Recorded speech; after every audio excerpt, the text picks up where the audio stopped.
Hello, everyone, and welcome to episode 111 of Positive Regression, a motorsports analytics podcast. I'm Alan Cavana, joined as always by David Smith.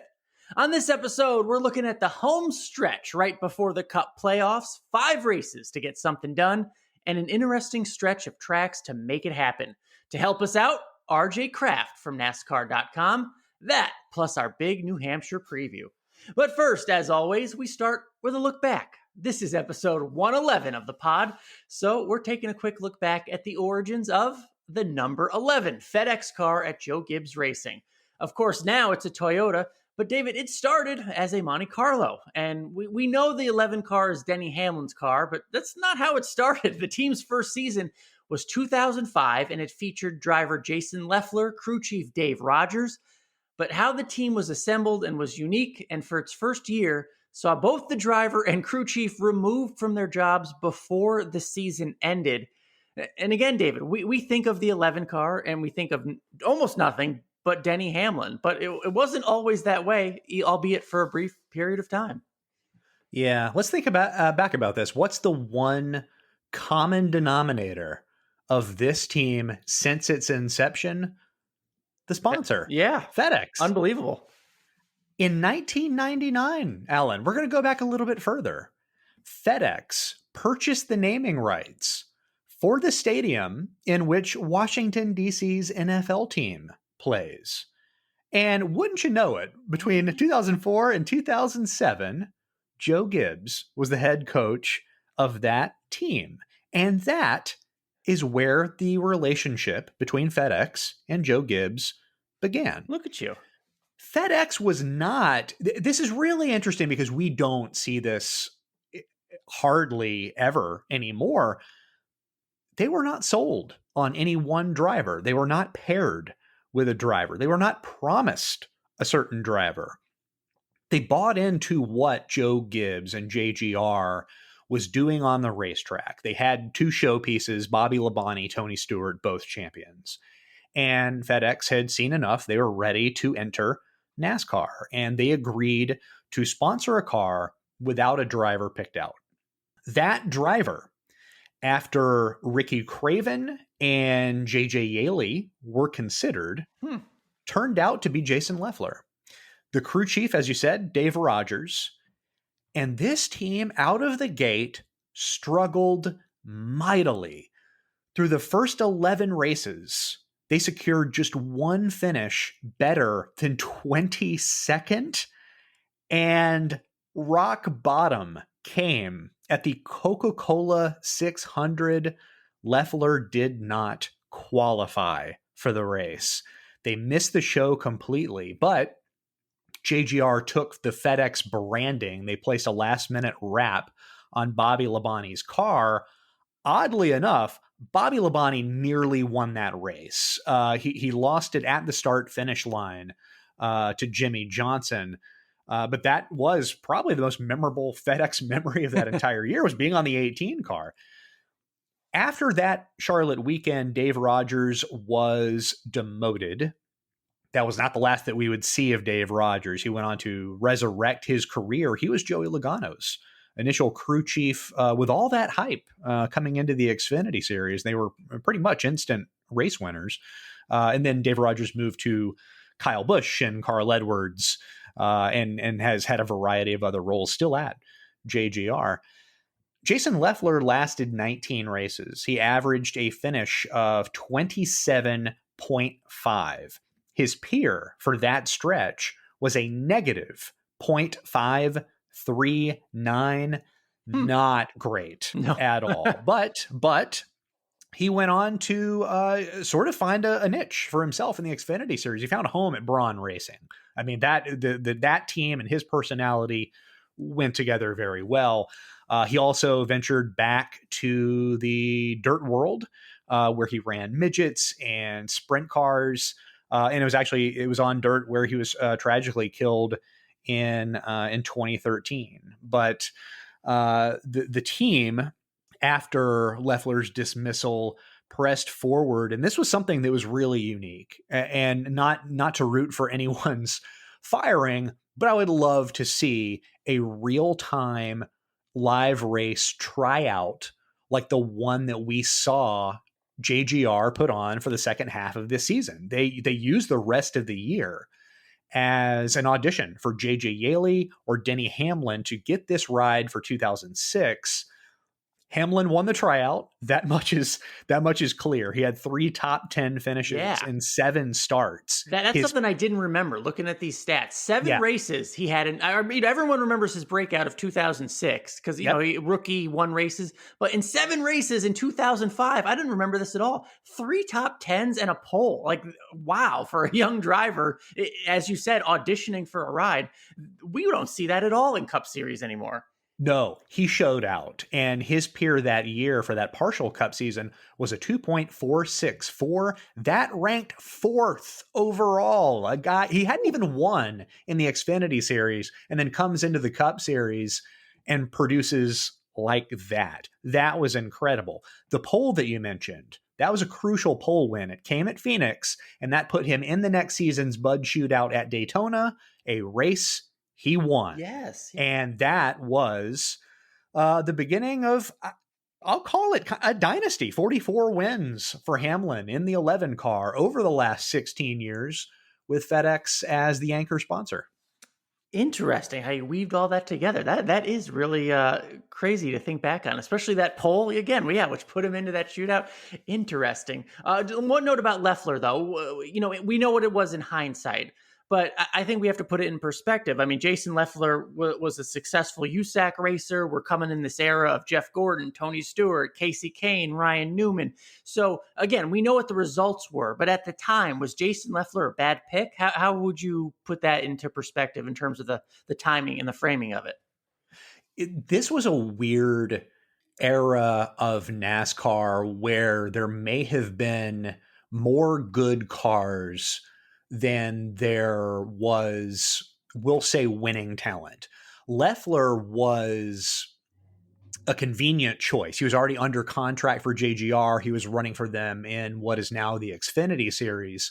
So it was a little bit devil, It really isn't unlike Hendrick Motorsports eyeballing Alex Bowman because they're familiar with him because he's their test driver and he's doing their simulation testing and giving him an opportunity. It's the same here.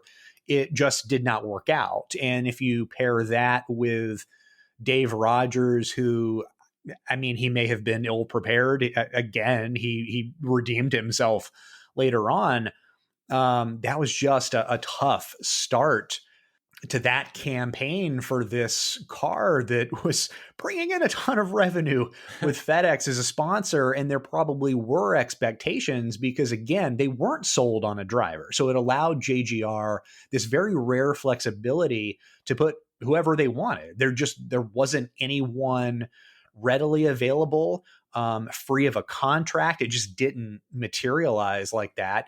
But because of that flexibility, they were able to put, two of their other Xfinity drivers, Hamlin and Yaley, in the car just to see what they did. Yaley did get the 18 car promotion the next year. It just wasn't the funded team, the FedEx team, which was raised within the hierarchy immediately when that first check came. But kind of a cool thing that they ended up doing because they were allowed to do it. And if I can, a word on Loeffler, because I worked at Spire many lifetimes ago, and with Loeffler kind of hand in hand a little before the 2013 year in which he was killed. And there were a few times after Xfinity Series races when he was at Braun Racing that I was his ride from the private airport. We would just talk in the car about all forms of racing and really kind of just sit back and break it all down. And he was very much a fan, first and foremost. And our listeners need to understand how rare it is that you get a race car driver to be complimentary of any other race car driver. That doesn't happen. But hearing Loeffler talk about a lot of the young drivers, because he raced against a lot of them, and he paid close attention to open wheel dirt. So he knew a lot coming up. He knew of Kyle Larson, drivers like that. He was happy that there were young drivers doing really cool things at younger ages than he ever did. And he appreciated it, even if it meant that some of these drivers would probably put him out of a job one day. So it did not work out in the Cup Series for him, but he was not only a true racer at heart, but really a fan of the sport with this kind of underappreciated optimism for the sport at large. I mean, there was nothing cynical about him. He knew what he had was kind of rare, but he also celebrated those that also had talent and kind of just sort of one of a kind, Jason Leffler.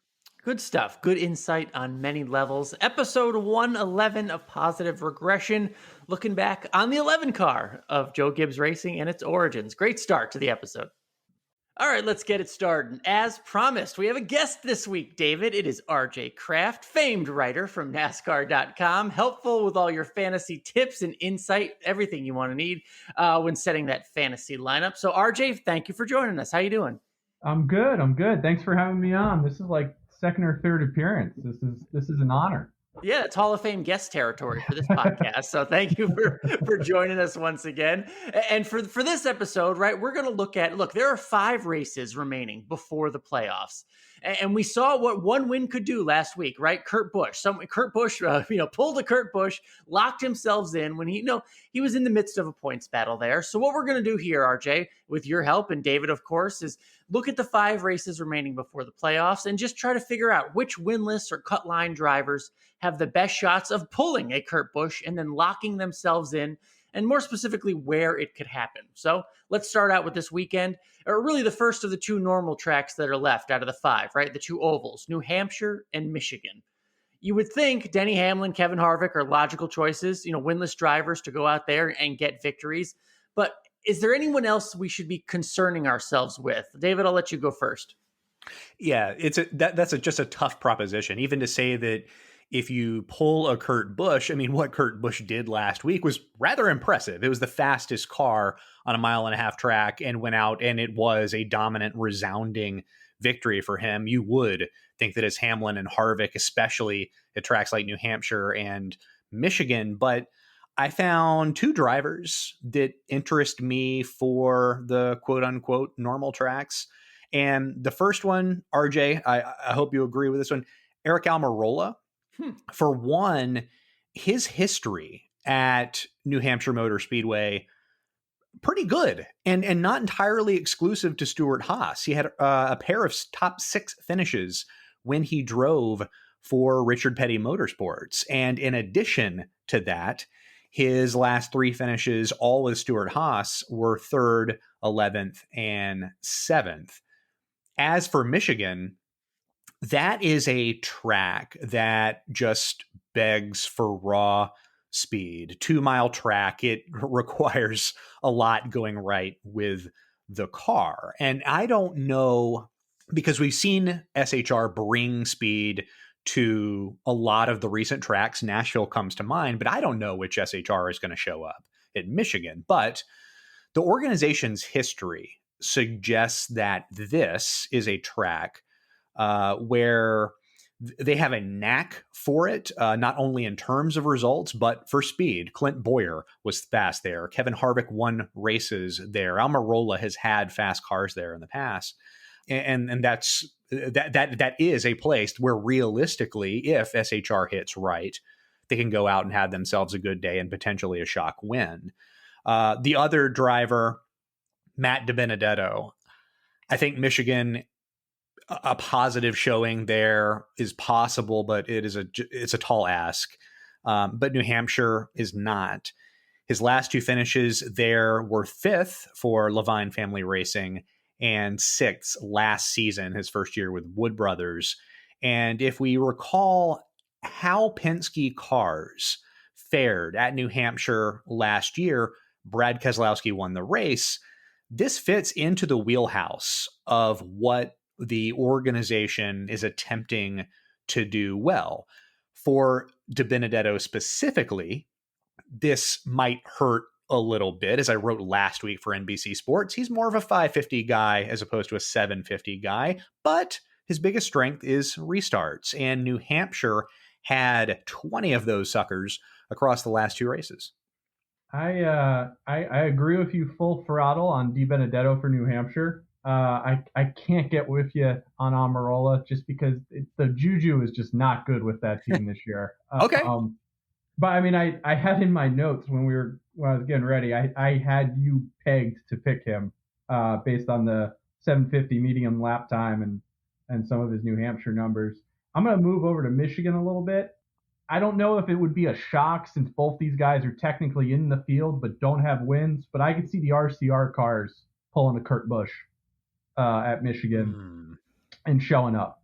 RJ, I had him on my list. That was my follow-up. What about Tyler Reddick? So I'm glad you brought him up. That's my guy. Like that's my guy in fantasy. They've got the speed. Is it the elite Hendrick level speed? Probably not. But you get a couple wonky things, maybe a fuel mileage thing, which with the Situation Room war room they have going on. I mean, they made it work at Texas last year. Dillon's made it work for Charlotte in 17. They would be my pick. Now, I realize, again, they're inside the cut line, so it might not be a quote-unquote outside winner, but I would go with them.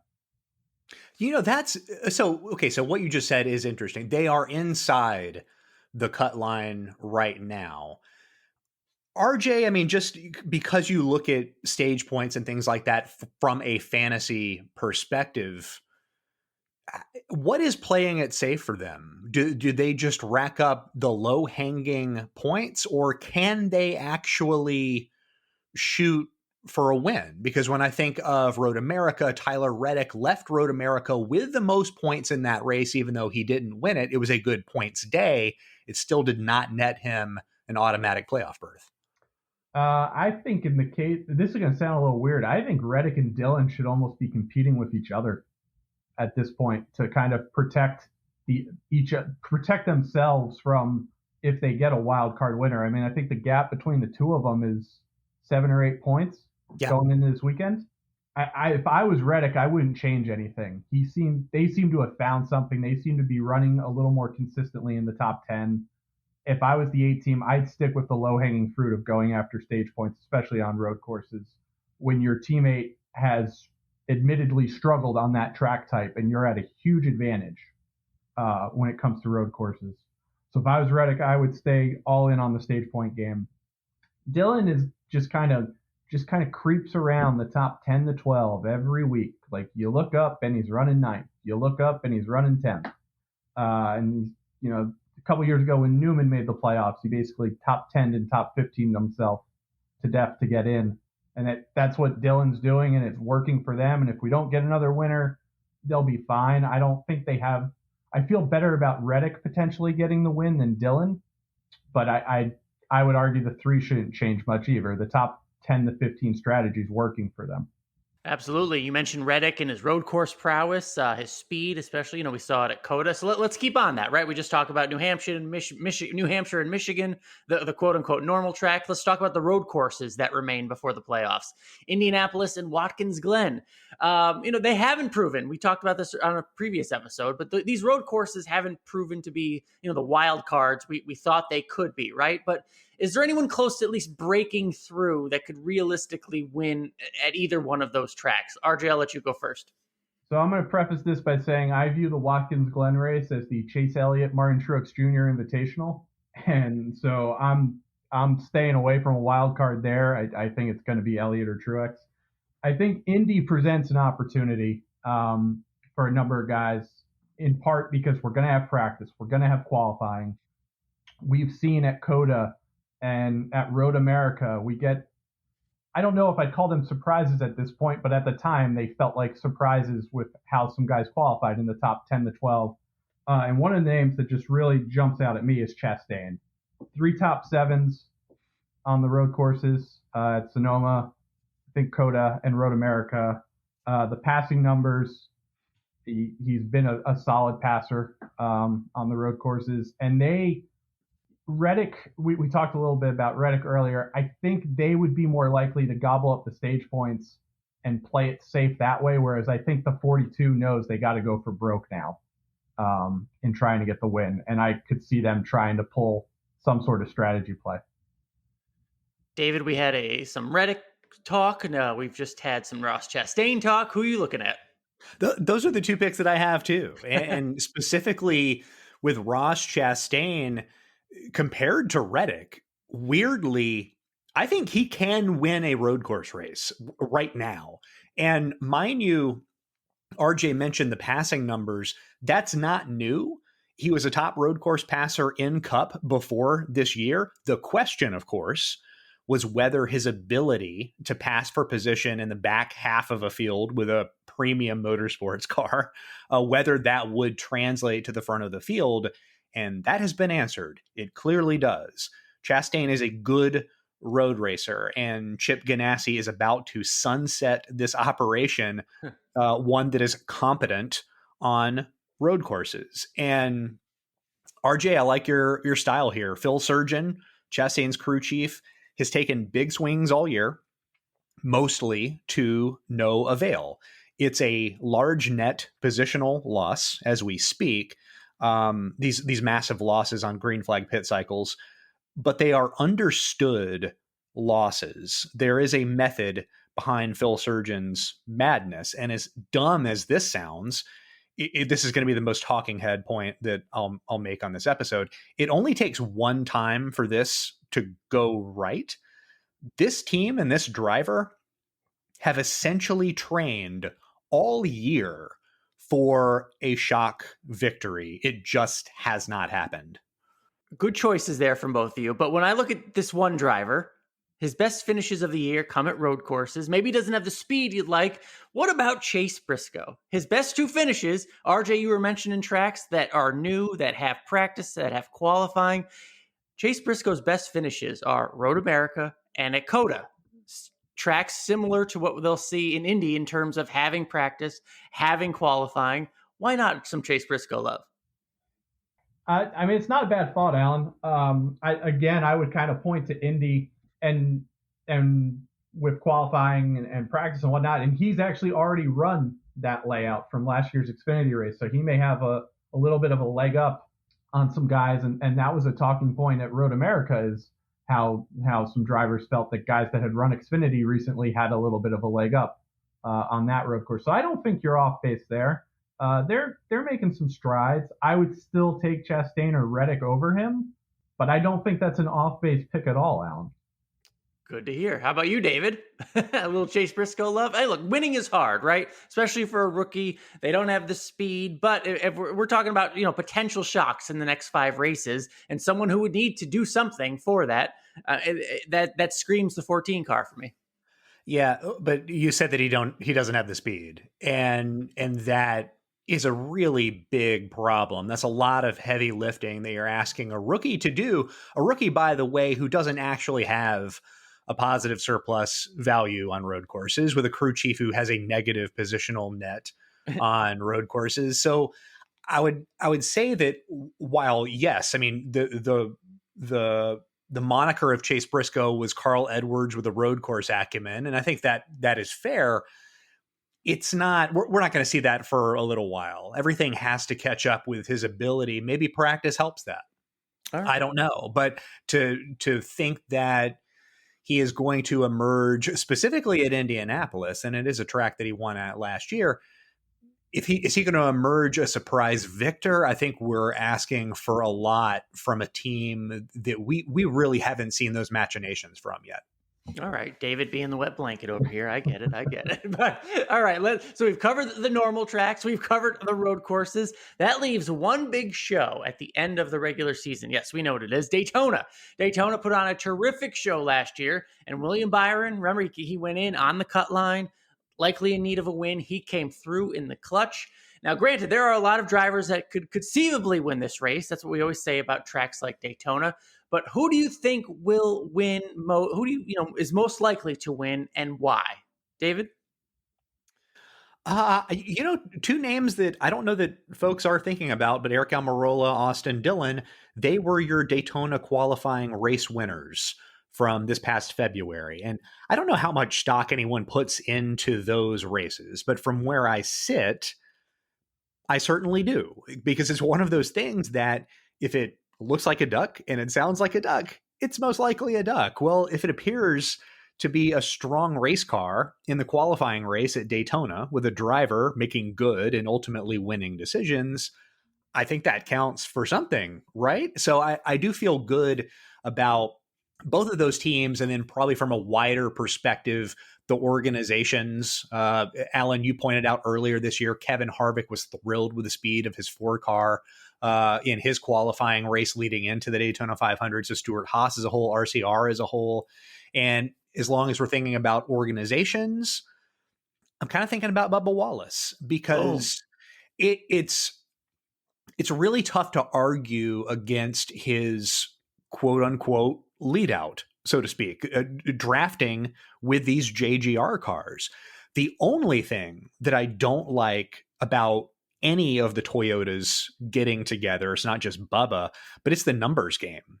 If these races go caution free for large chunks, and that means green flag pit cycles, that's how Toyota lost the Daytona 500 in all intents and purposes. So in that sense, Bubba is outnumbered. So is Denny Hamlin, for that matter. But because that's why he's not. Did you see his social media? It's why he's not unloading car number 4 into his personal garage trophy after the show that he put on in February. The Toyotas don't have the numbers for that kind of race, but for everything else, I kind of like what they've been able to do, not just this year, but in recent years. Yeah, for me, Bub, I mean, I had it down here. I didn't know who you guys were going to mention, but this is obviously Bubba's best and final chance to make the playoff. But I think he could legitimately be a contender. We saw what he did in the 500. RJ, how about you? I mean, when it comes down to this regular season finale, it put on a show last year. What do you think of the prospects this year? I'm gonna go a little off the board with my picks. I'm gonna take the JTG teammates, Priest and Stenhouse. Ricky, I mean, he's got the 2 super speedway wins. He's either going to win or wreck trying. And so there's a lot of volatility there. He's either going to finish in the top 5 or in the bottom 5. But Priest, he's one of these guys, he seems to just have a knack for being around at the end of these races. And it's one of those, he's riding in the back, and you look up, and with 3 to go, he's sitting 6th. He's got 4 top 10s in 10 Daytona Talladega starts. We've already had one really wild card winner in McDowell, who kind of had a knack for the same thing at Daytona, where he would be around at the end and get the finishes. So I'm going to go off the board with Priest pulling a surprise. A non-chartered car, yes, making the playoffs if he wins. That would be a wild card. But I did like your picks as well. Dylan was on my list of guys in part because of the duels, and just he's another one. He typically runs very well at Daytona as opposed to Dega, and seems to usually be around when it matters. All right, good picks there. I mean, again, what NASCAR did, putting that Daytona race at the end, I think it does get the drama that they would hope for, and I believe it will again, because it'll only get crazier as those laps wind down. We certainly saw it last year. But RJ, for you, you do so much good work on the fantasy front. You know, people trying to get as many points as possible. Maybe get some more money in their bank account if they're looking to make wise decisions when it comes to people who are going to do good at these races. Who are your go-to name drivers in the remaining races? Especially these fantasy live games like on NASCAR.com, drivers who may not have players who haven't used 100% of their starts yet. Who are some of the big names that you're looking for these next 5 races that you can really get some value out of? Okay, so I'm gonna preface this by saying most people, I'm sure you're in the same boat, Alan, are probably down to like 1 or 2 Larson, Hamlin, Kyle Busch uses. And you're probably also saving Elliott for the road courses, potentially looking at Truex for those, although I would use Truex at New Hampshire, given his 750 stats. And he just runs that track really well, minus the fact he doesn't have a win. He always seems to be in the top 5 of late there. The biggies I'm looking at that have been a lower usage for me I'm still sitting on a bunch of Blaney uses. So I'm going to be trotting him out at New Hampshire. He's a good road racer, so I'm probably going to have him in for at least one of those. He's got good numbers at Michigan, so he'll probably be in there. And if I'm still sitting with him for Daytona, I'll probably throw him in there. I kind of take the approach with the Daytona finale of I'll figure that out the week of and not really budget uses for. I'll just see who I have left and plot from there. Bowman is another guy I still have a couple of uses with, and given the Hendrick, he's the one Hendrick guy I have more than one or two uses on. So he'll be a guy I kind of plug and play to try and take advantage of their hot streak. And we talked about him earlier, but Reddick, I won't go as far as to say he's an automatic on the road courses, but if he is in the starting spots he's been in for Coda and Road America, I think you got to plug him in there because they've shown you the playbook. They're going for points. And Alan says this on the fantasy videos every week. This game's about points. Boom. I listen now. And you, if it's about points, and the A team's shown you the playbook of what they're going for, to me, that's a no-brainer. Those are the little differences, though, like knowing when to start Tyler Reddick, right? He's having a good year, but when it comes to fantasy gaming anyway, it's all about starting him at the right time for the right race. And it's been tough. He is one of those drivers where it is difficult. He doesn't come to top of mind, but there is value if you can pick out basically you have to pick out one of Tyler Reddick's 9 best races and know when to start him, right? So will one of those come in the next 5 at the 2 road courses? I think that's a good gamble. I like that, RJ. It's so wild that we talked at the beginning of the season about RCR potentially struggling on road courses. And not only have they not done that, they have a bona fide road course driver, at the very least from a fantasy perspective, in a driver that we didn't expect, right? With Tyler Reddick. I mean, kind of amazing that how far that they have come, and Reddick specifically has come on road courses this year. The thing I kind of liken him to a little bit, and Joey Logano and Wolf, since they've been paired together, they've kind of run the same playbook where they are making an effort to gobble up all the points. And it seems like Randall Burnett and Tyler Reddick have kind of picked that up from them. So, across fantasy sports, there are, we'll say good performers, right, on the field or on the court or on the racetrack, but they might not be good for your fantasy lineup or have underperformed their fantasy lineup. Is there a parallel right now in NASCAR? Are there any named drivers who have either underperformed outright or just underperformed in fantasy this year relative to what they've actually accomplished? So the outright one, I would go Keselowski. I know Harvick probably feels like the low-hanging fruit, and I wouldn't disagree with that. I guess when you look at Keselowski's season last year, and they were, Penske as a whole, but the 2 teams specifically, were beasts on the 750 tracks. They stomped the field at Richmond. They had a good win at New Hampshire. They ran well at both Phoenix races. It just felt like the 750 package, they had found something, and they had hit on it, and it was going to carry over. And it just, I mean, there's, you can talk about some of the silly season stuff potentially playing a role. But it just feels like they've missed the boat on the 750 tracks. Points wise, it shows. I think he's got the 15th most points on the 750 tracks. Wow. On non-road courses. So take the road courses out, just the 750 ovals. He's got the 15 most points, which to me, if you had told me that in February, I would have laughed and said, there's no way that's possible. And some of it's been besides the 750 tracks, he's good at Atlanta. He's good at Darlington. And those were races where I know he got a top 10 last week at Atlanta, but he wasn't really a factor. He finished in the top 10 at the end of the day, but he wasn't really up front much of the day, if any of the day. And then they've had some weird pit stuff like that Richmond where they stayed out, everybody pitted, and then he got swallowed up on old tires over the course of a run where they had speed prior to that, and it kind of went out the window when they stayed out. he's been just a weird one to figure out, and I would say he's probably my biggest underperformer.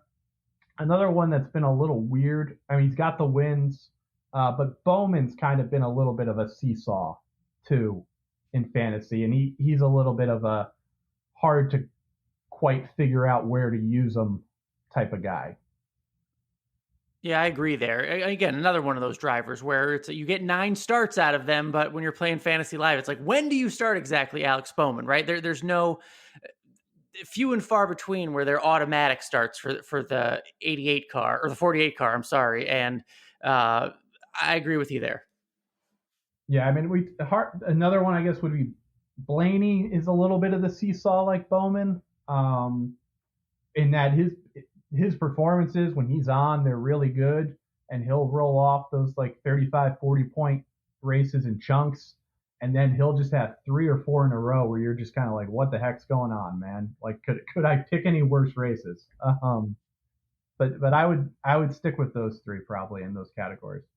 All right. Well, we have 5 more races to go. If you're a Fantasy Live player, which I hope you are, I hope you're watching Fantasy Live on NASCAR.com. I hope you're reading RJ's work. RJ Kraft, thank you so much for joining us here on Positive Regression once again and giving us your insight on what should be a final 5-week stretch of pretty good stuff before we hit the playoffs. Appreciate you guys having me.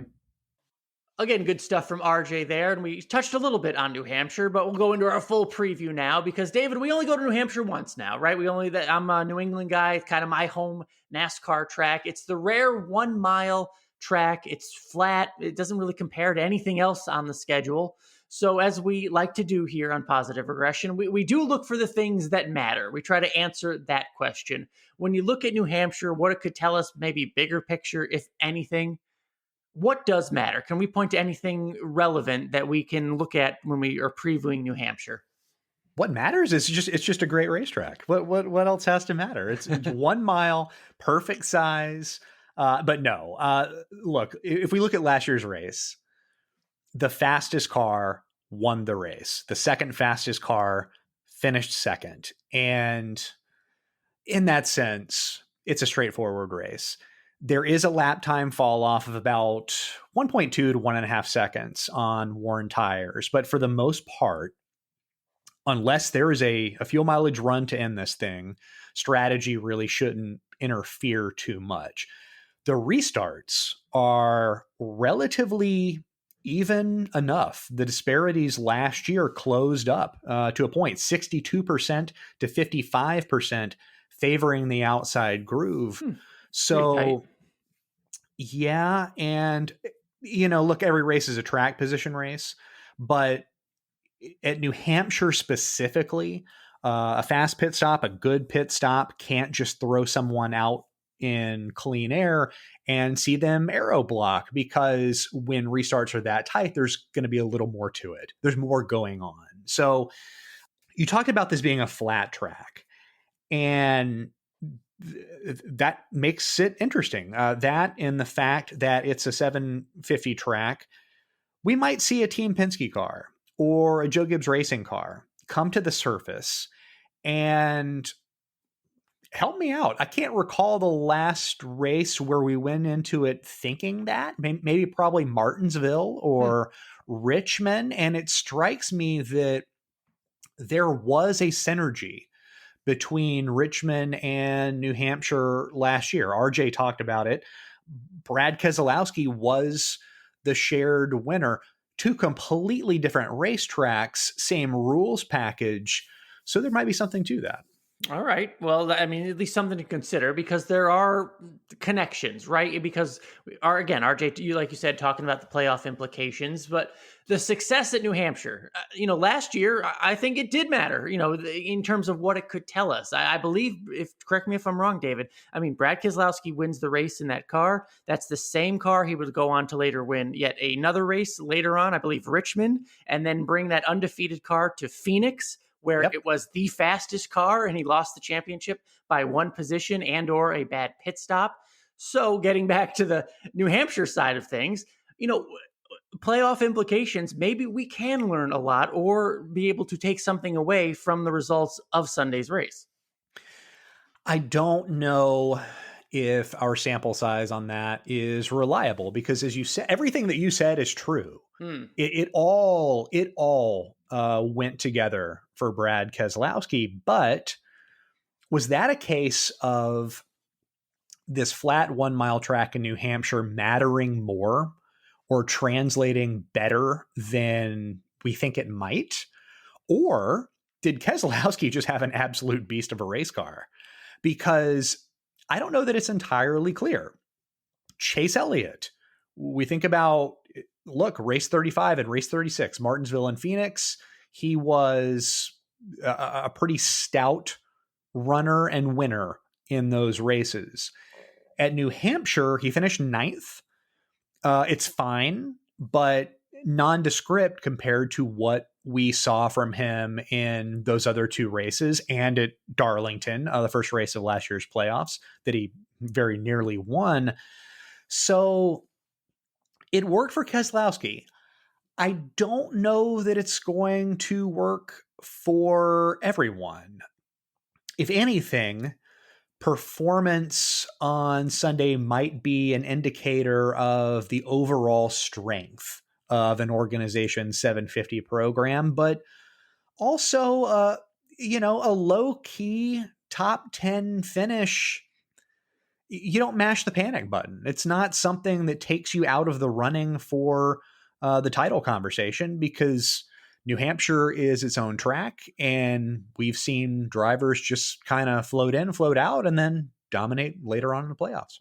All right, so no panicking, or don't read too much in. But I do like the one race, the one season sample size from last year did tell a hell of a story. So we'll see if that plays out again. But I see what you're saying. The next question, it's an interesting one you brought up, David. You wrote this down. Who needs this to be a good race? Again, something of an outlier, right? It's a 1 mile flat track, unlike many others. But maybe we can take something away from it. Who needs this to be a good race? And David, I can make a case for nearly everyone in the field, especially a lot of the top drivers. I wrote a lot of things down. First of all, I'll go with any Ford, right? Fords have not won since Brad Keselowski Talladega. That's almost 3 months ago. So we know what's going on with the Stewart-Haas cars, but Penske as a whole, I mean, no victories for them. And again, going back to a track where Keselowski or I don't know if, it wasn't all the Fords, but it was at least Brad Keselowski has proven he has something at least last year. So you would think, they can get it done again, maybe. So I would think they have a lot to prove. And then look, I wrote Hamlin. He's been, by his standards, out to lunch. We were talking with him, in Atlanta. A bad run for him is 6th or 7th, but that's still not where he was, right? Losing the regular season points lead, or being at least in a battle with Kyle Larson for that. He's got to go out there and prove something on a track that he's done before. I could make the argument for the Hendrick cars, right? Who have shown just enormous 550 strength, winning in speed, all that stuff. But we've talked about it on the pod before. How much does that matter when it comes to actually winning a championship at a 750 track? Do the Hendrick cars need to show us something? Do they have to prove something to themselves that they've got something that they can compete with come October, November? So, David, I can make a lot of cases for a lot of drivers. And yes to all of that. I think everything you said was good there, and a really good point about Hendrick Motorsports. But I'll hit your first answer. Team Penske. So you mentioned the last win for Ford, but for Penske was Talladega. And if we know that they are specifically geared for 750 tracks, I'm going to argue right now that we kind of need to see whether that's actually an advantage, if there is in fact an advantage in doing that, because we can talk about it. They can claim a focus on 750, but it also might not work. The only 750 race they've won this year is the Bristol dirt race. And one, I don't know that I would have expected that, knowing who drives for them, but also two, that's probably not where they wanted to be if this is the organization's central focus. Frankly, they could have won Martinsville with Ryan Blaney. They could have won Phoenix with Joey Logano. They did not. It would be good to see if this focus, this sort of paradigm, industry shifting focus, pays dividends. if it is a dud this weekend, then there might be a problem, especially if they have taken research and development and funding and time away from the bigger tracks to focus on this rules package. So I would make them my pick. I think they need this weekend to go very well. Oh, you would make them your pick. Well, then let's get right into it. Our picks to win, David. Who are you going with? Will you go as far as to make them your pick to win this weekend? Nope. Picking Denny Hampton. I feel great about JGR. I think there is a crescendo for this organization at the end of this season. What all of their teams do well, and maybe Kyle Busch is the hedge for 550, but the two main playoff contenders from last year, Hamlin and Truex, are far, far better right now. Series leaders this year on 750 tracks. And for me, Hamlin's ability to dominate at places like Martinsville and Richmond apply somewhat to New Hampshire. He's a 3-time winner at New Hampshire, so it suits him both in general and this year specifically. All right, David won't go out on a limb and choose the Penske car, but I will. I am going with Joey Logano. Again, it's all about the 750 horsepower, or performance at least for me. I know you just laid out some of the potential questions and how the lack of wins is a bit concerning. But look, you want to compare New Hampshire to Phoenix. Well, Joey Logano was second. You want to compare it to Richmond. Joey Logano was third there. He won the 750 race at Bristol, as we mentioned. Sixth at Martinsville. Fifth at Dover. All the good things you said about Penske, the issues that they have to win, I'm putting it on Joey Logano this week, winning his home track of New Hampshire once again. That's a lot of heavy lifting, but I like the pick. The speed is there for that 22 team, right? Like that's the undeniable thing. Even if they don't win another race before the start of the playoffs, I still feel really good about their championship chances. It's a weird thing to say and probably weird to think and certainly get across to some of our listeners, but it makes sense. I mean, they have focused on the right things, and that 22 car more so than the others at Penske have been able to turn that into tangible success on these tracks. All right, those are our win picks. How about contrarian performers? Maybe an outlier name that could compete for a victory and or just maybe, punch above their weight class, if you will. Who do you think shows themselves in New Hampshire, David? I'm going to pick Christopher Bell. Oh, me too. Woohoo! Really? Okay. Yes. All right. Well, so I'm all in on JGR this weekend. Bell went 2 for 2 at New Hampshire in the Xfinity Series, and he's been on a 750 lean. His performance skews towards 750 tracks this season, and that includes road courses. But if you look at what he has going for him right now, he has good initial track position following an 8th place finish at Atlanta. And even earlier this year on the ovals, he finished 4th at Richmond. A lot happened in that Richmond race. Not a lot of people recall Christopher Bell's day. It was largely very good. So I think he can certainly make that translate to Sunday's race in New Hampshire. Yeah, I agree with everything there. Martinsville, Richmond, Phoenix, all good runs. Top 10 passer on 750 tracks. Top 10 speed on 750 tracks. In the vein of RJ Kraft conversation, a great value fantasy play this weekend, especially if you are in one of the fantasy live games that have limited number of starts, if you will. I know you have not started Christopher Bell 9 times this year. It is a great time to start him this weekend. David, I'm glad we agree. Yay, we got one. Yeah, well, hopefully it pans out because otherwise we're just gonna be pilloried for that. Hey, I did get Kurt Busch last week though. Yeah, you did. Excellent. Was that the first contrarian choice to win a race outright? Probably, because contrarian picks are tough, but that's a big one. So good for you. Oh, yeah, right. That one pulled that one out. I don't know if I'm going to be able to repeat that ever, but I'll celebrate it now. Hey, 1 for 110 will get you in the Hall of Fame. So we'll try to go. We'll try to go 2 for 111 heading this weekend in New Hampshire. I don't think that's how Hall of Fames work. Hey, we can make up our own rules. It's the podcast, universe out here. So anyway, good stuff. Another good episode 111 of Positive Regression. Don't forget, we're available on all major podcast platforms, no matter your device. Our entire back catalog of episodes is available for free at posregpod.com. If you like what you're hearing, please leave us a rating or a review. Of course, that stuff helps spread the word. It really does. And we notice it is so appreciated. The ratings you give us, any comments you leave, it's awesome to see. If you have any questions, we'd love to hear them. We'd love to answer them. Reach out on Twitter at PosRegPod, POSREGPOD. Sometimes we even do a whole episode of your questions. Love doing that. David, you're always working hard. What do you got this week?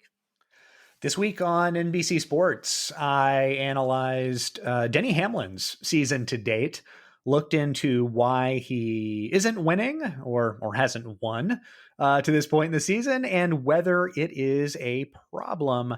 And also, Volume 2 of the Motorsports Analytics Prospect Bible is finally out. They were distributed to patrons at the Wendell Scott level earlier this week. It will go on sale for the general public a little later in the summer, so keep your eyes peeled for that. Yeah, support that. Come for the information, stay for the cool pictures. I give it my full endorsement there.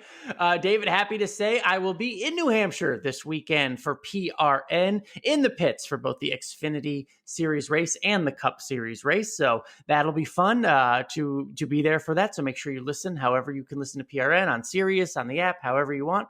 Before that, make sure you watch NASCAR Fantasy Live and set that lineup before the green flag on Sunday. We'll give you some good value and some good tips on this week's episode. And of course, keep it on my Twitter feed at Alan Cavana, because we will set up the entire weekend with our quick hit segment brought to you by Speed Sport. Get you set for the entire spectrum of racing, coast to coast, north to south, dirt, two wheels, all sorts of stuff. Good episode this week. So make sure you check that out.